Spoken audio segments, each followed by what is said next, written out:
Pour arriver aisément à appréhender la portée profonde des avancées combien grandioses et considérables réalisées dans le cadre de la consolidation du processus démocratique au Congo et qui ne laissent pas la communauté internationale indifférente, il convient en premier lieu de se dépouiller de tout préjugé, de toute considération de nature partisane, tribale et sectaire, puis de s'imprégner des fondements qui régissent la démocratie. En gros, en procédant à l'examen de la démocratie congolaise, la règle d'or est de demeurer impartial comme un arbitre d'un match de football par exemple, qui apprécie la qualité du jeu à sa juste valeur en faisant abstraction de tout favoritisme et en se fondant uniquement sur le règlement en vigueur. C'est exactement étant patriote et ayant un profond respect à l'égard du peuple congolais, l'attitude que j'ai adoptée en traitant ce thème crucial relatif à la démocratie dans notre pays. Ainsi,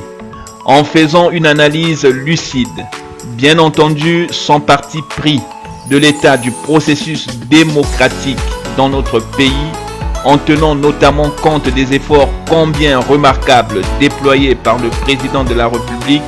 depuis son accession à la magistrature suprême en 1997 en faveur de la consolidation de la paix, de l'évolution des institutions et en matière des libertés et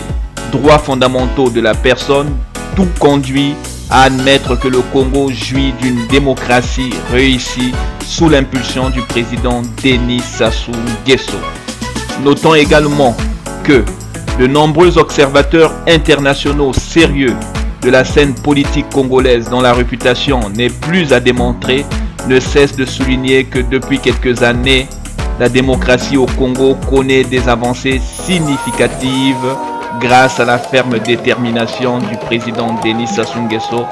de faire évoluer le processus démocratique. Elle pourrait devenir en Afrique dans un avenir très proche, comme le déclare un chroniqueur politique d'origine européenne, le reflet des grandes démocraties occidentales. Il faut reconnaître que cela est d'autant vrai puisque notre constitution place le peuple congolais et l'intérêt général au cœur même du processus démocratique au Congo. De même, le président Denis Sassou Nguesso, grand homme d'État, a toujours mis le peuple congolais et l'intérêt général au centre de son action politique et socio-économique. Les Congolaises et Congolais jouissent de leurs libertés et droits fondamentaux, choisissent librement leurs représentants lors de scrutins électoraux qui se tiennent, précisons-le, en toute transparence. Enfin, il y a l'existence de contre-pouvoirs dans l'exercice de la démocratie au Congo. Rappelons que la démocratie repose sur trois principes: l'existence de droits et de libertés pour le citoyen, la participation obligatoire du peuple au choix des gouvernants, l'existence de contre-pouvoirs. Ces principes s'illustrent dans les institutions politiques de la République. Sans aucune ombre de doute, la démocratie congolaise, sous l'impulsion du président Denis Sassou Nguesso, correspond parfaitement bien à celle décrite dans la célèbre formule d'Abraham Lincoln, prononcée lors du discours de Gettysburg: la démocratie est le gouvernement du peuple, par le peuple,